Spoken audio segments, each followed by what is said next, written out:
14주 공부를 하지요. 13주는 연애간의 탈낭만화, 이런 주제로 70년대 조혜일의 소설부터 시작을 해서 2000년대 박현욱의 소설 아내가 결혼했다까지 연애를 바라보는 변화되는 어떤 관점들, 그것이 탈낭만화의 흐름이라고 하는 측면에서 살펴봤지요. 14주는 재난서사에 담긴 종교적 상징과 파국의 의미라고 하는 주제로 김애란, 윤고은, 정용준의 소설을 3차 시에 걸쳐서 1, 2, 3차 시에 걸쳐서 살펴보려고 해요. 이 글은 이제 김지혜 선생님의 글입니다. 이화여대의 교수로 계시군요. 김지혜 선생님의 글을 14주 차의 수업 자료로 활용을 하고 있습니다. 목차를 볼까요? 이제 1장은 이제 서론에 해당하는 부분입니다. 그래서 다루고자 하는 게 무엇인가, 또 연구의 목표와 또 방법론, 이런 문제를 서론에서 이제 이렇게 안내를 하죠. 재난의 시대, 재난의 서사. 그다음에 2장, 3장, 4장은 이제 각각 그 본문에 해당하는 건데, 김애란, 윤고은, 정용준의 소설을 읽는 거죠. 재난 서사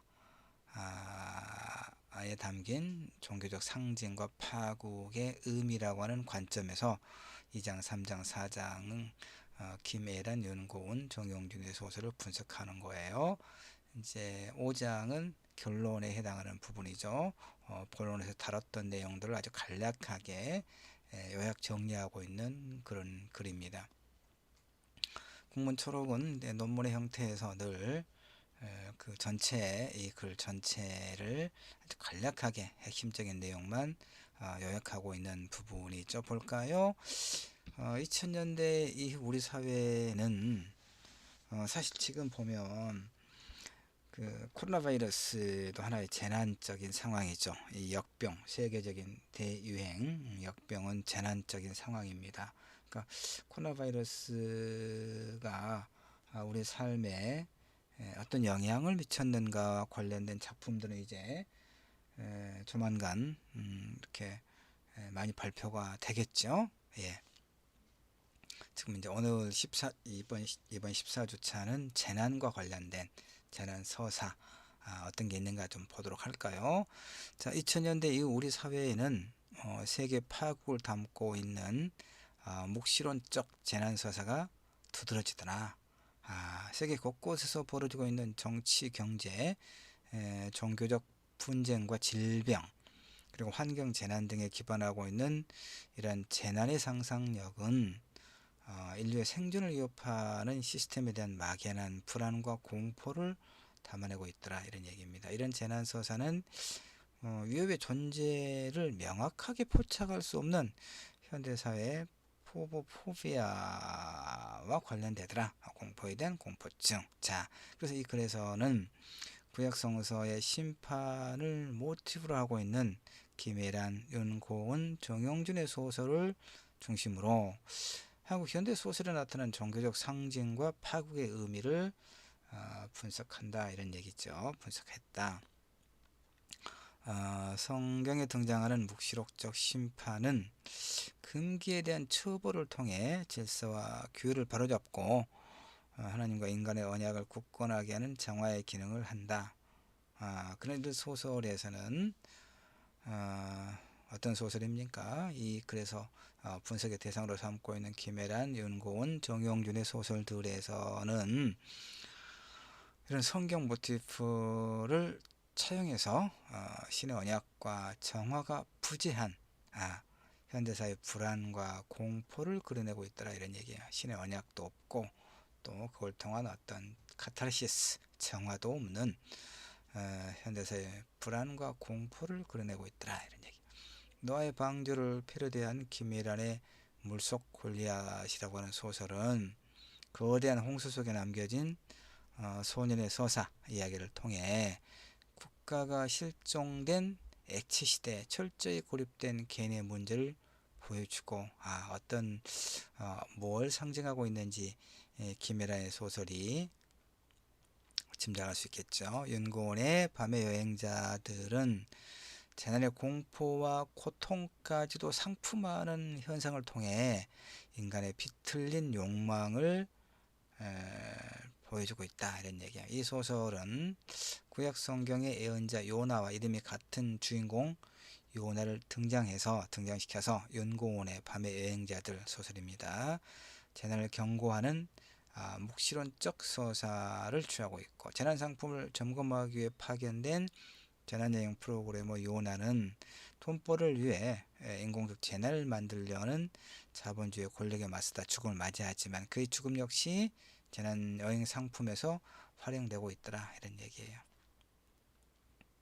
정영준의 바벨은 인간의 교만함과 타락을 다룬 바벨의 탑과 노아의 방주, 요나 모티프를 패러디해서 오늘 뛰어넘고자 하는 욕망을 인류 종말과 연결시켜서 그리고 있고, 이 소설에서는 바벨이죠. 소설에서는 잘못된 과학 실험을 통해 인간의 말이 펠릿이라는 물리적 형태로 전환되는 파국의 상황을 묘사하고 있는데, 이 소설은 인간의 교만함을 경계하는 성경과 달리 국민들을 침묵하게 하는 폭력적인 국가 권력을 비판함으로써 잘못된 권력에 초래할 수 있는 재앙의 공포를 이제 그런 주제를 메시지를 전하고 있다, 이런 얘기입니다. 참고로 이 글은 2017년에 발표된 내용, 그러니까 이제 학술대에서 발표한 내용을 수정 보완해서 이제 논문에 게재했다, 이런 얘기죠. 2017년, 2018년 그 정도의 상황입니다. 지금 2020년대에 시작된 이 미중의 세계적인 역병 코로나 바이러스는 몰려오기 이전에 발표되고 또 그 발표된 작품들을 분석하고 있는 글이죠.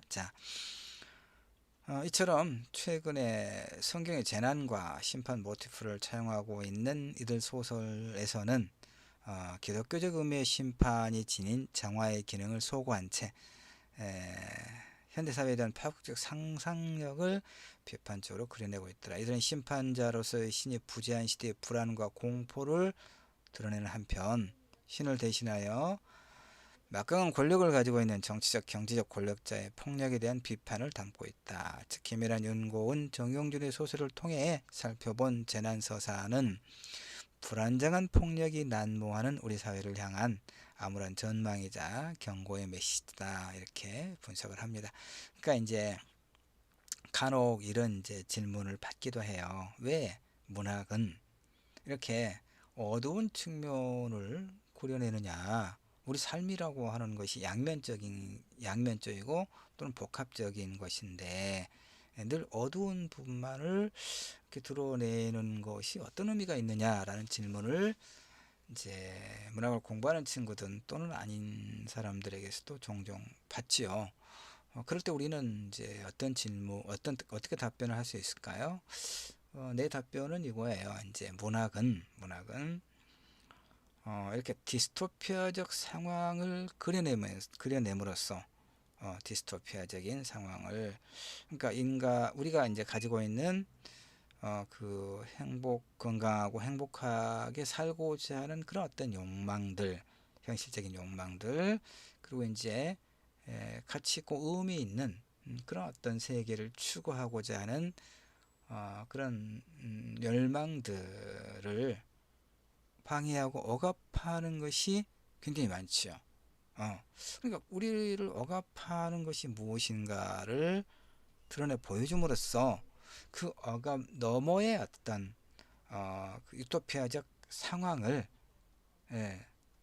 지향하게 하는 것이 문학이다, 이런 얘기죠. 좀 길게 설명했는데 문학은 그러니까 우리를 억압하는 것들을 드러내 보여줌으로써 그 억압 너머에 그 억압이 사라진 어떤 세계, 그러니까 유토피아적 세계라고 볼 수 있겠죠. 그러니까 디스토피아적 세계를 그려냄으로써 유토피아를 지향하는 것이 문학이다라고 볼 수 있어요. 그래서 문학은 이렇게 현실에서 우리가 목도하고 있는, 경험하고 있는 억압적인 현실, 어떤 그래서 이제 14주차에서 보고 있는 이 작품들에서 볼 수 있는 것과 같은 어떤 재난적 상황, 재난은 디스토피아적 상황이죠. 불행하고 비극적인 상황이죠. 이런 소설들을 문학이 그렇다는 거죠. 문학의 본래 기능이 그렇게 함으로써 우리가 그 잃어버린 것이 무엇인가, 또 우리가 추구해야 할 것이 무엇인가를 숙고하게 만드는, 깊이 생각하게 만드는 것이다 라고 이해를 하면 왜 문학이, 특히 소설이 이렇게 우리 삶의 어두운 측면만을 보여주고 있느냐라고 하는 질문에 대한 좋은 대답이 될 수 있을 거예요. 알겠죠, 여러분? 자, 그래서 이제 서론에 해당하는 1장을 보도록 합시다. 재난의 시대, 재난의 서사, 원인을 알 수 없는 정체불명의 전염병, 거리를 메운 좀비 떼들의 습격. 그러니까 그 코로나 바이러스가 지금 1년 넘게, 2년째 전 세계적으로 우리의 삶을 매우 어렵게 하고 있지요. 그러면서 특히 이제 또 한국 영화들에서 보면 좀비들의 영화가 상당히 많이 만들어졌죠. 이렇게. 그 다음에 이제 그 감기라거나, 그러니까 봉준호 감독의 괴물에서부터 시작을 해서 감기, 뭐 부산행, 그 다음에 이런 또 좀비 떼들의 출몰, 이와 같은 그 영화들이 많았죠. 이렇게 원인을 알 수 없는 정체불명의 전염병, 거리를 메운 좀비 떼들의 습격, 고도화된 과학 문명의 역습으로 인한 디스토피아의 서사는 이제 뭐 우리나라뿐만 아니라 외국에서도 상투적인, 그러니까 익숙한 그런 서사가 되었다면, 서사는 이야기를 가지고 있는 것이죠. 이야기를 가지고 있는 것, 그러니까 영화나 뭐 소설을 대표적으로 그렇게 말할 수 있겠죠. 2000년대 이후에는 대중적 장르인 영화, 드라마, 웹툰, 여러 현대소설에서도 인류가 맞이한 혹은 맞이하게 될 대재앙과 참사가 두드러지게 이렇게 보여요. 인류의 종말, 문명의 종언을 알리는 이런 묵시론적 서사를 어떤 유행이나 흥미거리로 치부하기는 뭔가 석연치 않다는 얘기죠. 왜? 문학은 당대 현실의 모습을 반영하는 거울이면서 시대의 정서를 담아내는 그릇이라고 볼 수 있기 때문에 그래요. 문학이나 영화나 이런 서사체. 그래서 이제 뭐 어떤 쓰나미, 지진, 기후 이변 이런 자연재해, 그다음에 지금 뭐 사스, 메르스, 이게 이제 2000년대가 2021년, 2022년에 발표된 논문이라면 당연히 코비드 19 이렇게 이제 들어갔겠죠. 97년에 발표된 글이기 때문에. 자, 그다음에 이제 IS 부장단체 IS의 극단적 테러.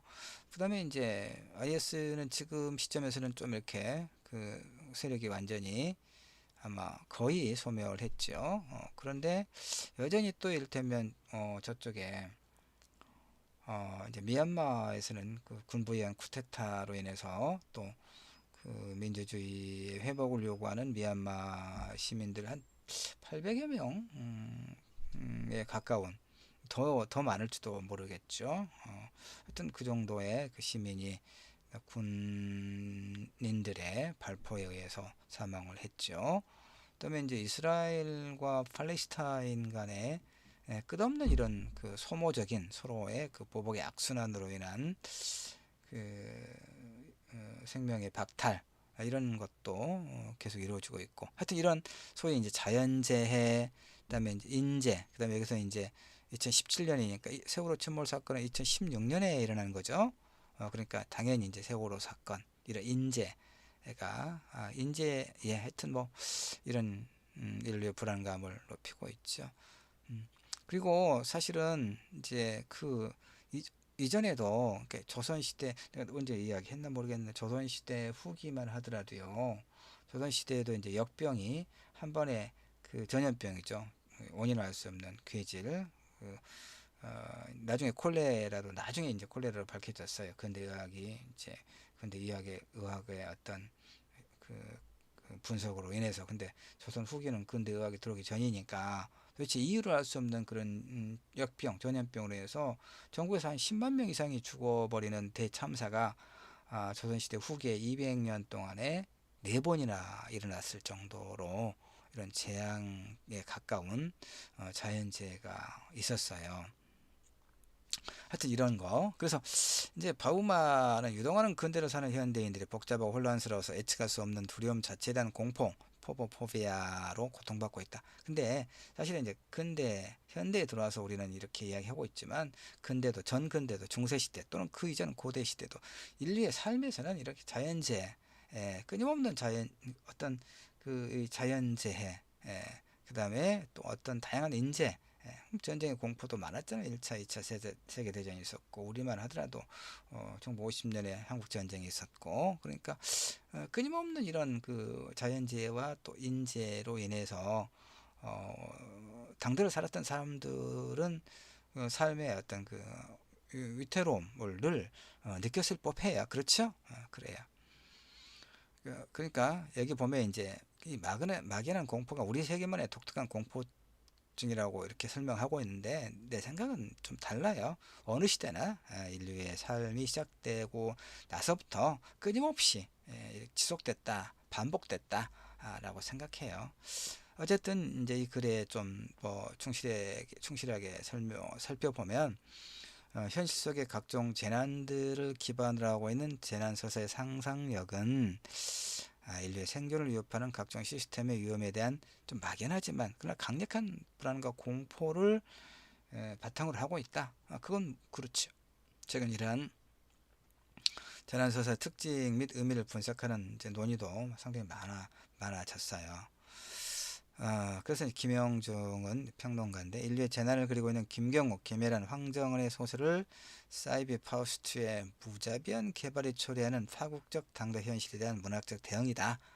그러니까 성장 문명의 그러니까 자본주의 체제가 그 욕망하는 어떤 그 성장의 욕망, 개발이 초래하는 파국 적 상황에 대한 문학적 대응이다. 그런 얘기고 또 복도원 평론가는 근데 현대소설에 등장한 세계의 끝은 종말론적 서사를 말하죠.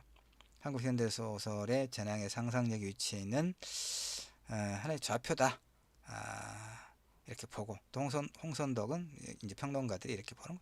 미국의 포스트 목시록 소설이라는 용어와 국내 문학에서의 재난 소설이라고 하는 명칭을 비교해 가면서 한국의 재난 소설은 반드시 기독교적 세계관에서 출발하지 않는다. 그렇죠.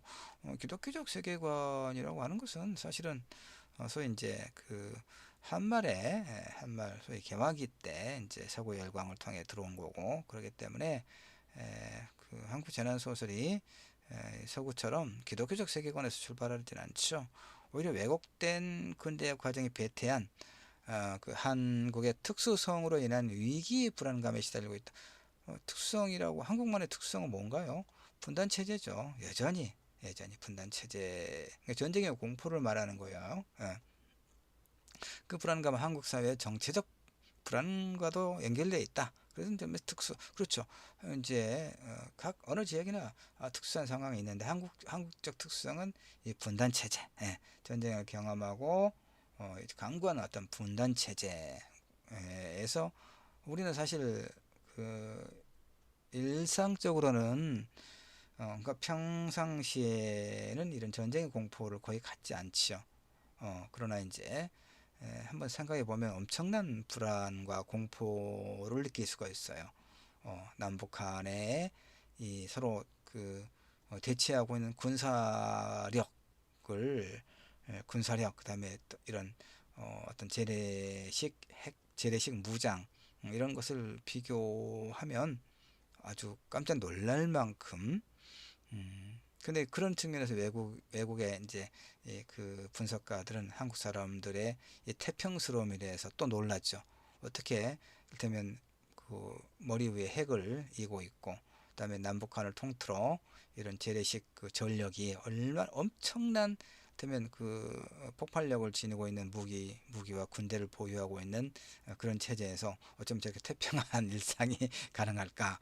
왜냐면 우리는 이제 익숙해져서 그러는 거죠. 그 지난 13주차에 그 연예관의 탈락만화를 살피면서 무엇이거나 익숙한 것은 그 아우라, 그 신비감, 본래 그 대상이 가지고 있는 아우라를 더 이상 느낄 수 없다, 이런 이야기 했잖아요. 그런 것처럼 이 공포와 불안도 익숙해지고 일상화되면 이제 에, 별일 아니라는 듯이, 사실 그렇게 살지 않으면 어떻게 일상이 영위 되겠습니까? 그런 측면이 있죠. 자, 어쨌든 이게 한국 사회의 특수성이다, 이런 얘기예요. 자, 이런 이제 그 소위 선행 연구들은 최근의 재난서사가 그 이전 시대의 재난서사들과 차별되는 특성을 분석하면서 나가 이러한 서사가 현재 한국 사회에서 어떤 의미를 지니는가를 진단하고 있다, 이런 얘기입니다. 그런데 이 글에서는 구약 성경의 심판을 모티브로 하고 있는 김혜란의 물속 골리앗, 연구원의 밤의 예언자들, 그리고 밥의 정용준의 정영준은 조선대학교 문해창작과를 졸업한 게 러시아과를 졸업했고, 문해창작과 대학원 석사를 공부했죠. 하여튼 정영준의 바벨을 중심으로 현대 한국 소설에 나타난 종교적 상징과 파급되는 의미를 이제 살피겠다, 분석해 보겠다, 이런 얘기. 이걸 통해서 우리나라에서 기독교적 세계관 및 성경의 구원적 메시지를 어떻게 차용 변형하고 있는가 살펴보고, 그래서 현재 우리 사회 기저에 자리 잡고 있는 묵시의 불안과 공포의 특성을 분석해 보겠다, 이런 얘기입니다. 구약의 창세기에는 세 가지의 대표적인 심판이 등장하는데, 노아 시대 홍수, 바벨탑의 비극, 소돔과 고모라의 멸망. 우리가 이제 기독교를 종교로 갖고 있지 않더라도 우리가 그 교양의 수준에서 많이 들어봤던 이야기죠. 노아의 홍수, 바벨탑의 비극, 소돔과 고모라의 멸망.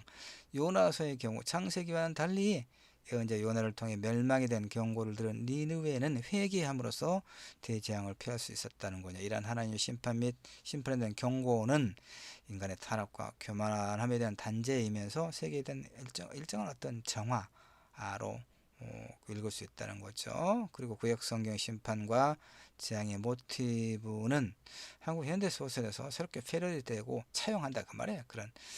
그런 모티브를 차용해서. 근데 특히 이제 물속 굴리아에서는 노아의 방주를 차용하고, 밤의 여행자들에서는 요나서를 차용하고, 바벨에서는 노아와 요나, 바벨의 시대를 모두 차용해서 현대 문명의 종말에 대해서 상상하고 있더라, 이렇게 서론에서 설명을 하고 있습니다. 자, 그러면 이제 1차 시 남은 시간에서는 김혜란의 물속 골리앗의 일부를 보도록 합시다. 자, 김혜란의 물속 골리앗은 그치지 않는 장맛비로 세계가 물속에 잠겨버리고 한 소년이 위태로운 방주의 의지에서 가능성이 희박한 구원을 기다리고 있는 비극적인 상황을 그려낸 소설이에요. 소년의 가족은 20년 전 분양받은 변두리 아파트의 주택담보대출을 다 갚았을 즈음에 재건축 철거 명령으로 이제 헐값의 보상금과 함께 쫓겨날 위기에 놓이게 돼요. 그에 대해서 체불임금 지급을 요구하는 시위를 벌이던 그 아버지가 용접 공여했는데 40m 타워 크레인에서 실족사는 의문의 죽음을 맞이해요. 그러니까 아파트 재건축으로 모든 주민들이 떠난 폐허의 아파트에는 상중인 소년과 그의 어머니만이 남아있는데, 계속해서 이 그치지 않고 내리는 비는 그들의 고립을 가중시키죠. 게다가 당뇨를 앓던 어머니의 또 죽음으로 인해서 소년은 이제 혼자 남죠. 철저한 고립모내 상태에 처해요. 그러나 소년은 이제 나무 문짝으로 만든 간이배를 만들어, 그러니까 방주, 위태로운 방주를 만드는 거죠. 배를 만들어 탈출을 시도하지만 이미 온 세상은 물속에 잠겨버린 후다, 이런 얘기예요. 그래서 소설 마지막 부분의 소년은 아버지가 시위를 하던 곳과 같은 타워 크레인에 매달려서 누군가 올 거야 하는 간절한 희망을 말하지만 칼바람이 불자 골리앗 크레인이 휘청휘청 거리기만 할 뿐 어떠한 구원의 응답도 받지 못하는 그런 이야기를 그리고 있어. 이 소설은 앞에서 간략하게 봤던 것처럼 구약의 홍수와 노아의 방주를 떠올리게 하죠.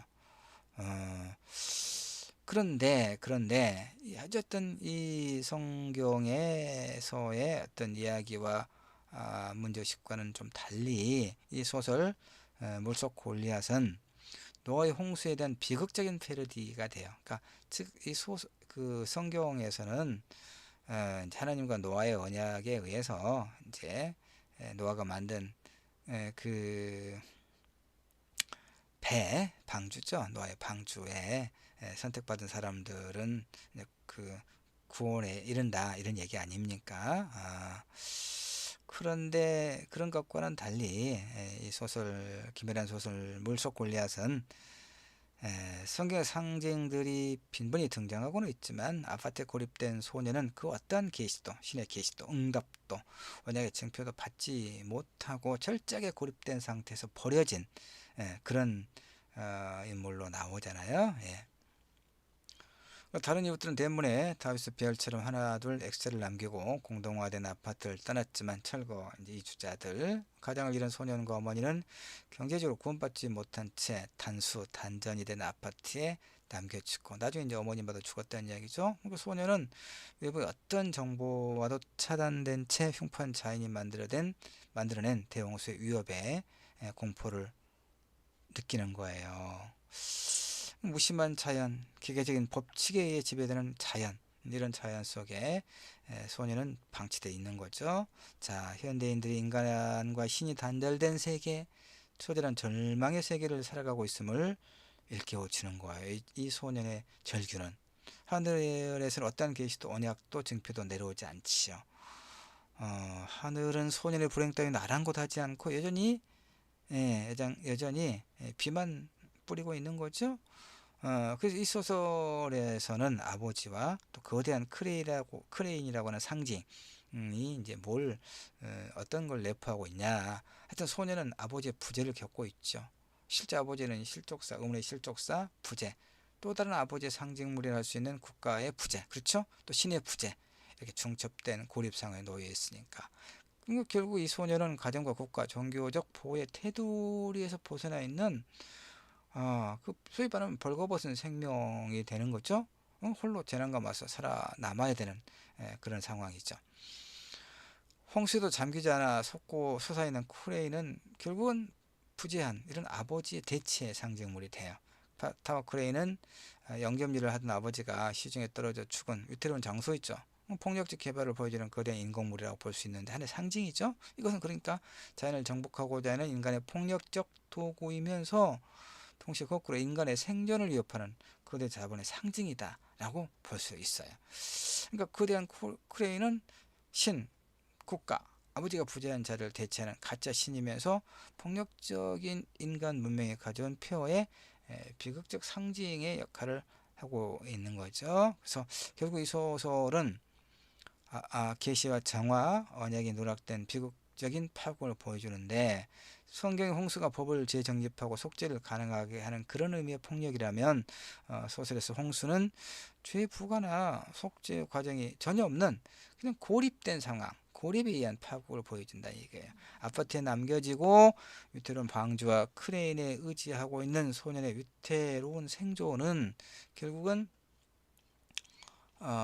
자본주의 사회에서 철저히 소외되고 고립되고 있는 개인을 의미하죠. 위기적 상황에 놓인 현대사회의 공포를 반영하고 있는 하나의 상징이에요. 그래서 결국 이제 바우만은 뭐라고 이야기하고 있냐면 근대의 견고한 체계들이 녹아 유동성을 띠는 액체 근대 뭐 이렇게 이제 하나의 개념을 만들어 설명해요. 바우만은 액체 근대의 신화의 상실과 관계 단절에 의한 고통이 가중되고 탐욕적인 경제 논리의 세계화가 보편적 가치가 되면서 사회 불안을 야기하고 있다 이렇게 말하고 있는데 결국 새로운 사회의 위험과 모순은 끊임없이 생겨나죠.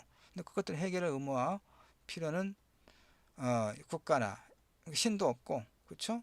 국가도 모른 척하고 결국 누가 개인의 그 개인이 그 어, 어, 떠안고 있는, 그렇죠? 개인이 결국 그 문제를 극복해 가야 하나의 과제가 되어 있다는 얘기죠. 근데 어떻게 개인이 가능하겠어요?